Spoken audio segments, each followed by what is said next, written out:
In this video, I want to show what happens when you get assigned your shares after selling a cash secured put and it expires in the money. So the step one would be to sell a cash secured put. I'm going to assume that you know what a cash secured put is, but if you don't, I'm going to put a link to a previous video I did about cash secured puts. I sold a put on CleanSpark with the expiration of January 19th, 2024, and the strike price was $7.50. I sold 5 of these contracts, so 35 cents times 100 was $35 per contract. If you multiply that by 5, I got paid out $171 for selling the put on these 5 contracts. Now, what happened on January 19th? Let's go take a look at the charts. This is a chart of CleanSpark, and on January 19th, CleanSpark closed at $6.87. So the strike price that I was at was $7.50. So right about here. That means I was assigned these shares and I had to buy 500 shares. So immediately I had like a loss of, was that like 7 or 8%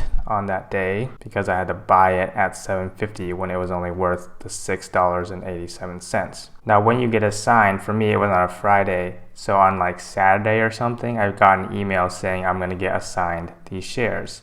So on January 22nd, that is when the actual assignment happened. And you can also see that in the history, it shows I had to buy 500 shares for $7.50, which is $3,750. So I had to use up the money in my brokerage account that was put up in collateral to pay for these shares. It's worth noting in this example that I'm using Fidelity as my brokerage account.